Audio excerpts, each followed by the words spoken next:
Hello বন্ধুরা, কেমন আছো তোমরা সবাই? আশা করি অনেক অনেক ভালোই আছো। আর তোমাদের ভালোবাসায় আমিও অনেক ভালো আছি, কারণ তোমরা আমাকে যে পরিমাণে ভালোবাসা দিয়েছো এবং সাপোর্ট দিয়েছো তা আমি কোনোদিন ভুলতে পারবো না। তাই তোমাদেরকে মজা দেওয়ার জন্য আবারও একটি নতুন গল্প নিয়ে হাজির হলাম। গল্পটি শোনার মতো, আশা করি তোমাদের দাঁড়িয়ে যাবে এবং তোমরা হাতের কাজ করতে সবাই হেডফোন নিয়ে বসে যাও। যদি আমার গল্প শুনে মজা পাও তাহলে অবশ্যই আমার চ্যানেলটি সাবস্ক্রাইব করবে। তো চলো বন্ধুরা, আমরা কথা না বাড়িয়ে আসল গল্পে চলে যাই।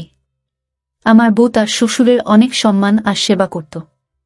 প্রতিদিন তার মাথায় মেসেজ করে দিত, কিন্তু যখনই আমি অফিস থেকে ঘরে ফিরতাম আমার স্ত্রী বাথরুমে চলে যেত। আমার তার উপরে অনেক সন্দেহ হতো।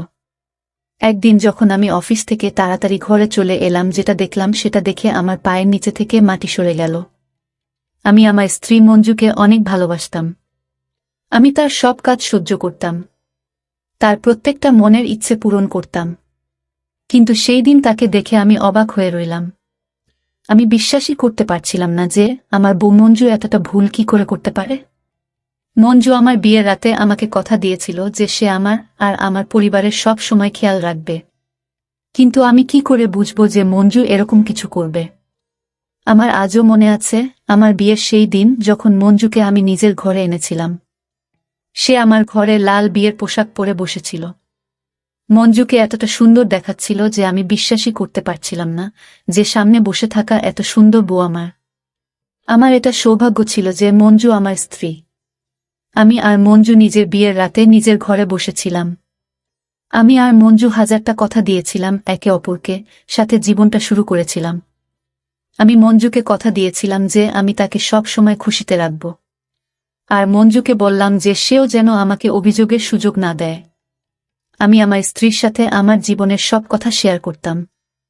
আমি মঞ্জুকে বললাম যে আমার মায়ের ছোটবেলাতেই স্বর্গবাস হয়েছে। আমার বাবা এই জন্য বিয়ে করেনি যে দ্বিতীয় মা আসার ফলে আমার আর আমার বোনের জীবন যেন শেষ না হয়ে যায়। এই জন্য আমার বাবা সব জীবন একা পার করে দিয়েছে। আমি মঞ্জুকে বুঝিয়ে দিয়েছিলাম এবার আমার বাবার আর এই ঘরের খেয়াল তাকেই রাখতে হবে, কেননা আমার বোনের বিয়ে আমার সাথে সাথেই হয়ে গিয়েছে। আমার বিয়ের আগে আমার বাবার খেয়াল আমার বোনই রাখত। মঞ্জুর হাতের মেহেন্দির রং এখনো হালকা ও হয়নি, আর তাতেই ওকে ঘরের সমস্ত কাজ দেখতে হতো। এমনিতে তো ঘরের মধ্যে অনেক কাজের লোক ছিল, কিন্তু কাউকে তো কাজের লোকদের মাথার উপরেও থাকতে হয়। মঞ্জু বিয়ের কিছুদিন পরেই আমাদের বাড়ির সব দায়িত্ব সামলে নিয়েছিল। আমার জীবনে সে যেন কৃপা হয়ে এসেছিল। সে আমার অনেক খেয়াল রাখত। সব থেকে খুশির কথা হলো আমার বাবারও সে খেয়াল রাখত। আমার বাবা একজন বয়স্ক মানুষ ছিলেন। বাবা বেশিরভাগ সময় চার পেয়ে বিছানায় পার করে দিতেন। মঞ্জু আমার ঘরটাকে এত সুন্দর করে সামলে নিয়েছিল যেন সে সবসময় এই বাড়িতেই থাকত। যখন কিনা আমাদের বিয়ের মাত্র 2 মাসই হয়েছিল, এত কম সময়ে মঞ্জু আমাদের সবাইকে আপন করে নিয়েছিল। আমি আমার বাবার একমাত্র ছেলে ছিলাম। তার সব ব্যবসা আমি দেখতাম। বিয়ের পরে বেশি সময় বাড়িতে থাকতে পারিনি, কেননা সব কাজ আমারই দায়িত্বে ছিল। আমার কাজে আমার সাথে দেওয়ার মতো কেউ ছিল না। বাবাও অসুস্থতার কারণে কাজ থেকে ছুটি নিয়ে অনেক দিন আগেই বসে গিয়েছে।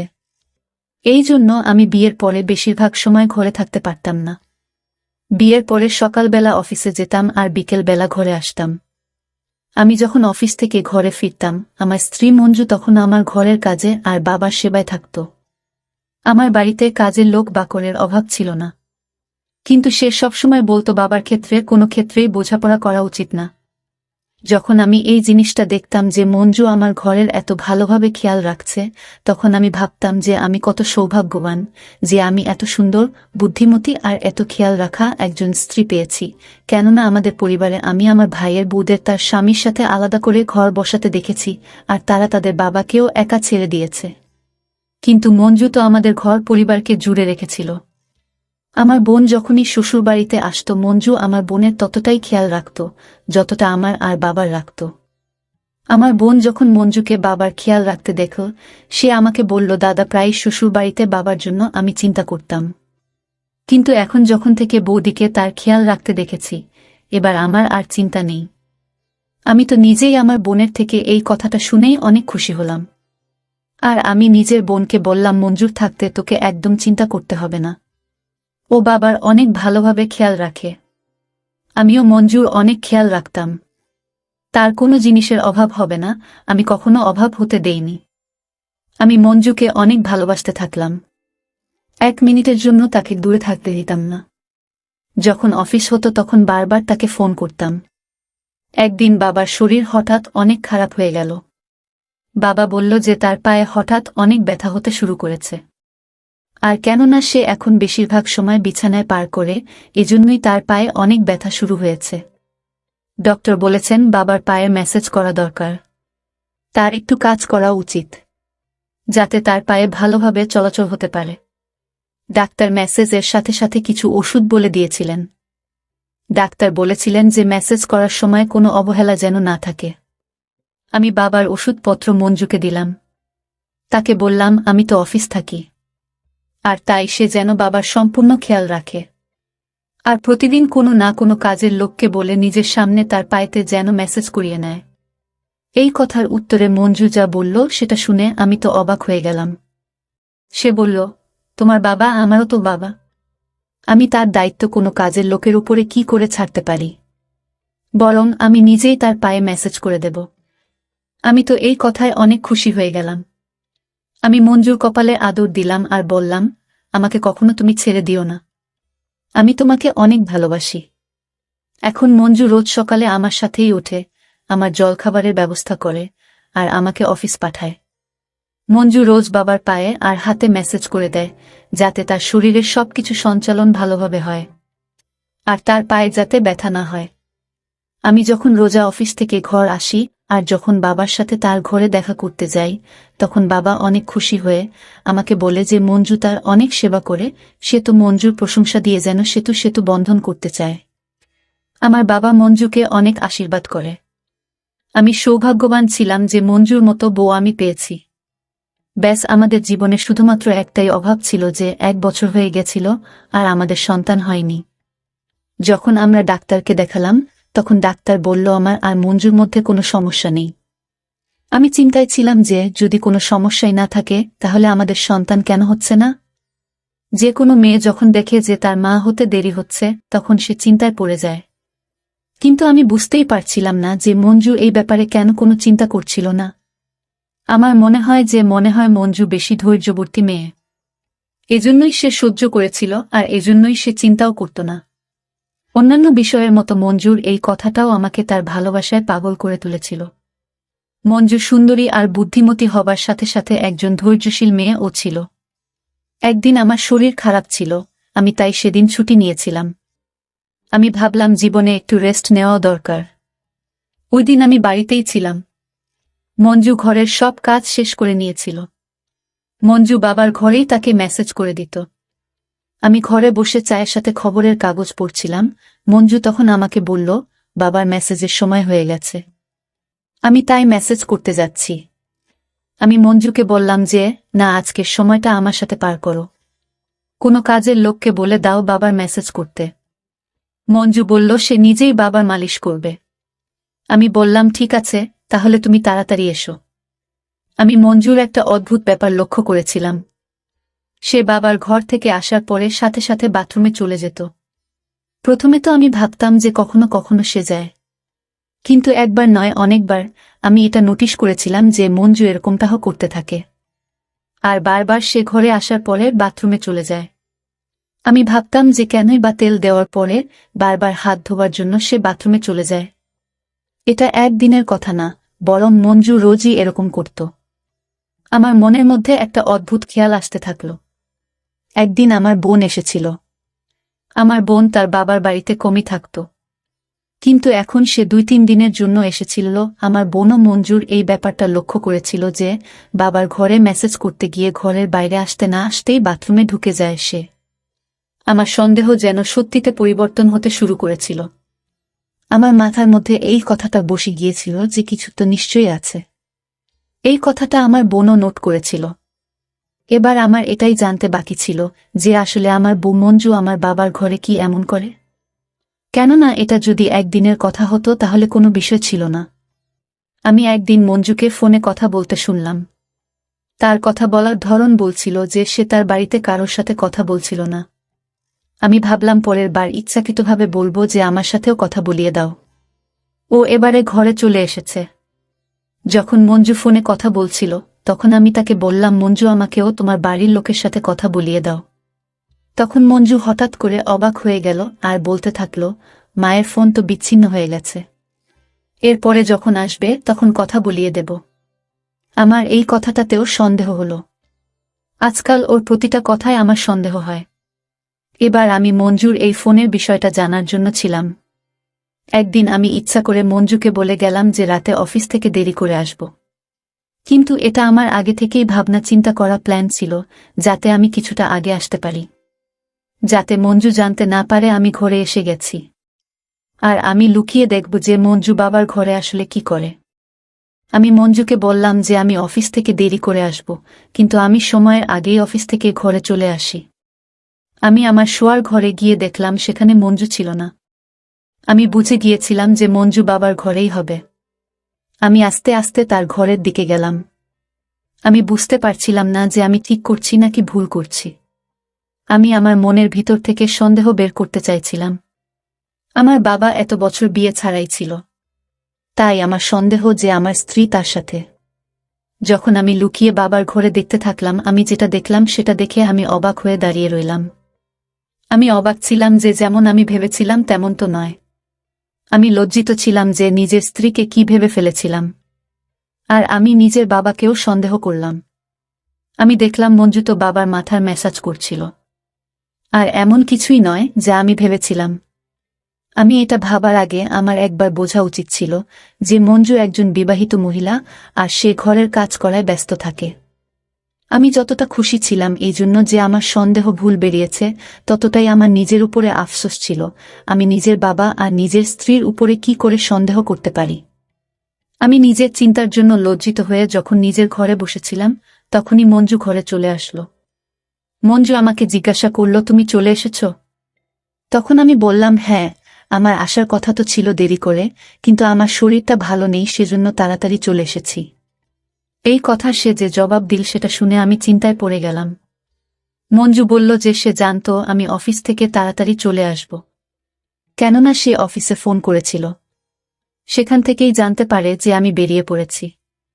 এবার তো আমার মাথার মধ্যে আবার ঘুরতে থাকল যে কি জানি আজ মঞ্জু আর আমার বাবা কিছু করে থাকতে পারে, কেননা মঞ্জু তো জানত যে আমি ঘরে আসছি। আমি আজ যেটা দেখলাম সেটা ভুল বলে মনে হচ্ছিল। আমার মনে হচ্ছিল এখনো আমাকে সত্যিটা লুকানো হচ্ছে। আমি এবার সিদ্ধান্ত নিয়েছিলাম যে এই ব্যাপারটার পিছনের সত্যিটা আমি জেনেই ছাড়ব, যে মঞ্জু আর বাবা ঘরে কি এমন করে আর আমার থেকে লোকায়। আমার মনটা আর মাথাটা তো এবার চিন্তায় অস্থির হয়ে যাচ্ছিল। এইবার তো আমি চাইছিলাম যেভাবেই হোক সত্যিটা আমাকে জানতেই হবে। আমি ঠিক করে নিয়েছিলাম যে সত্যিটা থেকে আমি এবার জেনেই ছাড়ব, যাতে অন্তত পক্ষে আমার মনটা শান্তি পায়। একদিন আমি মঞ্জুকে বলিনি আর তাড়াতাড়ি অফিস থেকে বাড়ি চলে এসেছি। যখন আমি ঘরে এলাম তখন মঞ্জু ঘরে ছিল না। আমি কাজের লোককে জিজ্ঞেস করলাম, সে বলল যে সে বাবার ঘরে আছে। আর আমি এই সুযোগটারই অপেক্ষা করছিলাম, যে যেই মঞ্জু মেসেজের জন্য বাবার কাছে যাবে আমিও দেখব যে সত্যিকারের কি হয় সেখানে। আমি নিজের বাবার ঘরের দিকে পা বাড়ালাম। আমি বাবার ঘরের দিকে যাচ্ছিলাম এটা ভেবে যে আমার মাথায় যে সন্দেহ আছে সেটা সত্যি না হয়ে যায়। আমি বাবার ঘরের দিকে গেলাম। আমি যা দেখলাম সেটা দেখে আমার পায়ের তলা থেকে মাটি সরে গেল। আমি ভাবতেও পারিনি যে মঞ্জু এমন করতে পারে। যে মেয়েটাকে আমি এত ভালোবাসতাম, যার মাথায় নিজের ভালোবাসার মুকুট পরালাম, সে আমাকে এভাবে ধোঁকা দিল। আমার এমন মনে হচ্ছিল যেন আমি আর দাঁড়িয়ে থাকার শক্তি পাচ্ছি না। আমি দেখলাম বাবার ঘরে মঞ্জু আর একটা ছেলে দাঁড়িয়েছিল, আর মঞ্জু আমার বাবাকে দিয়ে কোনো কাগজে সাইন করাচ্ছিল। আমি তো এখানে নিজের সন্দেহ দূর করতে এসেছিলাম, কিন্তু এখানে এসে তো আমি চিন্তার মধ্যে ফেঁসে গেলাম। আমি তো বুঝতেই পারছিলাম না যে হচ্ছেটা কি। মঞ্জু কি করছে আর তার পাশে দাঁড়িয়ে থাকা ছেলেটা কে? শুধুমাত্র আমি এটাই দেখছিলাম যে আমার বাবা জ্ঞান হারিয়ে থাকা অবস্থায় কাগজে সাইন করছিল। আমি এই ব্যাপারটার পরোয়া করিনি, শুধুমাত্র ভয় এইটুকু ছিল যে এমন কিছু না ঘটে যার জন্য আমাকে ওর থেকে দূরে যেতে হয়। কেননা আমি ওকে অনেক ভালোবাসি, আমি ওর থেকে দূরে যেতে চাইতাম না। যে ব্যাপারটার ভয় ছিল সেটাই হলো। আমি মঞ্জুকে কিছু বলতে শুনলাম, যেটা আমাকে অর্ধেকটা শেষ করে দিয়েছে। মঞ্জু আর ওই ছেলেটি এই ব্যাপারটা জানত না যে আমি দাঁড়িয়ে আছি সেখানে। মঞ্জু ওই ছেলেটিকে বলল, তাড়াতাড়ি এই বয়স্ক লোকটার থেকে সাইন নিয়ে নাও, আমি নিজের জিনিসপত্র বেঁধে নিয়েছি। আমার স্বামী আসার আগেই আমাকে এখান থেকে বেরোতে হবে। আমি এখনো বুঝতে পারছি না যে আমার ঘরে এসব কি হচ্ছে। আমার মাথা শেষ হয়ে যাওয়ার আগেই আমি দৌড়ে গিয়ে মঞ্জুর শরীরে হাত দিলাম, আর তার হাত দুইটা ধরে নাড়িয়ে তাকে বললাম যে, মঞ্জু তুমি এটা কি করছো? আমি মঞ্জুকে জিজ্ঞেস করলাম, তুমি কি আমাকে ধোঁকা দিচ্ছ? মঞ্জু অদ্ভুতভাবে তাকিয়ে আমাকে জিজ্ঞেস করল, অফিস থেকে তুমি এত তাড়াতাড়ি কি করে চলে এলে? আমি মঞ্জুকে জিজ্ঞেস করলাম, আমি যা জিজ্ঞেস করছি তার উত্তর দাও। মঞ্জু আমার কথায় চুপ করেছিল। আমি মঞ্জুকে ছেড়ে ওই ছেলেটার পোশাকটা ধরলাম। মঞ্জু আমাকে বারবার বলতে থাকল যে ওকে ছেড়ে দাও। আমি ছেলেটিকে পুলিশের হুমকি দিতে থাকলাম আর বললাম যে, সত্যি বলো এখানে কি করতে এসেছ, না হলে পুলিশকে ধরিয়ে দেব তোমার। আমার এই কথায় ছেলেটা ভয়ে বলতে থাকল যে সে মঞ্জুকে ভালোবাসে, আর তারা দুইজন বিয়ের আগে থেকে একে অপরকে ভালোবাসত। মঞ্জুর পরিবার তার বিয়ে ওই ছেলেটির পরিবর্তে আমার সাথে দিয়ে দেন। যখন মঞ্জু জানতে পারল যে তার বিয়ে একটা বড়লোক বাড়ির ছেলের সাথে হতে যাচ্ছে, মঞ্জু তার প্রেমিকের সাথে মিলে একটা প্ল্যান বানালো যে বিয়ের পরে আমার সব সম্পত্তি আর টাকা পয়সা ঘর থেকে নিয়ে তারা পালিয়ে যাবে। কেননা তার ভালোবাসার মানুষটি অনেক গরিব ছিল। সে আমাকে বিয়ে করে আমার সম্পত্তি লুটপাট করতে চেয়েছিল, আর এটাই ওর প্ল্যান ছিল। যার জন্য মঞ্জু আমাকে ধোঁকা দিল। সে একটা কথাতেই মঞ্জুর সব রহস্য খুলে দিল। এবার আমি বুঝতে পারলাম যে মঞ্জু আমার বাবার ঘরে কেন যেতে চাইত। সে জানত যে আমার সব সম্পত্তি আমার বাবার নামে আছে। সে বাবার কাছে এই জন্য থাকত যাতে সে সুযোগ পেয়ে তাকে জ্ঞান হারিয়ে তার সব সম্পত্তি আর কাগজে সই করাতে পারে। এবার আমি বুঝলাম যে মঞ্জুর কেন কোনো সন্তান হচ্ছিল না, আর কেন তার এই বিষয়ে কোনো চিন্তা ছিল না। মঞ্জু চাইতো নিজের ভালোবাসার মানুষের সাথে পালিয়ে যায়, আর যেন তার সাথেই জীবন পার করে। মঞ্জু সম্পত্তি আর নিজের ভালোবাসার মানুষের জন্য নিজের সুন্দর সংসারকে খারাপ করে নিল। এবার আমি বুঝলাম যে মঞ্জু কার সাথে ফোনে কথা বলতো। আমিই বোকা ছিলাম যে তাকে এত বিশ্বাস করেছিলাম। মঞ্জু সেই দিন বাবাকে জ্ঞান হারানোর ওষুধ খাইয়েছিল, যার জন্য সে জ্ঞান হারিয়ে গিয়েছিল। যদি আমি সঠিক সময়ে না আসতাম, তাহলে মঞ্জু না শুধু আমাকে ধোঁকা দিত, বরং আমার সব সম্পত্তি সে নিয়ে পালিয়ে যেত। আমি পুলিশকে ফোন করলাম। মঞ্জু আমার পায়ে পড়ে আমার থেকে ক্ষমা চাইল, কিন্তু আমি তাকে ক্ষমা করিনি। সে আমার বিশ্বাস ভেঙেছিল, সে আমাকে শেষ করে দিয়েছিল। আমি মঞ্জুকে মন থেকে ভালোবেসেছিলাম, আর সে একটা দুদিনের ছেলের জন্য আমাকে ঠকালো। ওই ছেলেটার জন্য যাকে কিনা একটুখানি ধুমকি দিতেই সে মঞ্জুর সব রহস্য খুলে দিল। এখন হয়তো মঞ্জু বুঝতে পেরেছে যে সে অন্যায় করেছে, কিন্তু এখন কি লাভ? এখন সময় চলে গেছে। মঞ্জু শুধু টাকার লোভে আমার সাথে প্রতারণা করেছে। সে একবারও ভাবেনি যে আমি তাকে এত ভালোবাসি। আমি তার প্রতিটি ইচ্ছা পূরণ করেছি, তবুও সে আমার সাথে এমন করেছে। মঞ্জু জেলে তার কর্মের জন্য শাস্তি ভোগ করছিল। মঞ্জুর বিশ্বাসঘাতকতার পরে আমি কোনো মেয়েকে বিশ্বাস করা বন্ধ করে দিয়েছিলাম। তখন আমার বোন বুঝিয়ে বলল, এই প্রতারক মেয়ের জন্য তুমি তোমার জীবন নষ্ট করো না।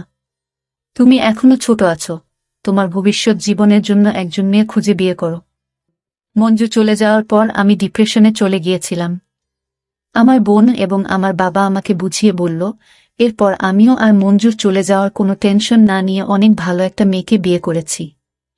এখন আমাদের একটি ছেলে আছে। আমি আমার জীবনে অনেক সুখী। সব মানুষ এক নয়। জেল থেকে ছাড়া পেয়ে মঞ্জু অনেকবার আমার সাথে কথা বলার চেষ্টা করেছিল, কিন্তু আমি সেই প্রতারক মহিলার ছায়াও দেখতে চাই না। বন্ধুরা, আজকের ভিডিওটা এখানেই শেষ করলাম। অনেক কষ্ট করে ভিডিওটি আপনাদের জন্য বানিয়েছি। যদি ভিডিওটি আপনাদের ভালো লেগে থাকে তাহলে একটা লাইক করবেন এবং চ্যানেলটি অবশ্যই সাবস্ক্রাইব করবেন। এই আশা ব্যক্ত রেখে আপনাদের কাছ থেকে বিদায় নিচ্ছি আমি। দেখা হবে আগামীকালের নতুন কোনো ভিডিওতে। সে পর্যন্ত সবাই ভালো থাকুন, সুস্থ থাকুন। ধন্যবাদ।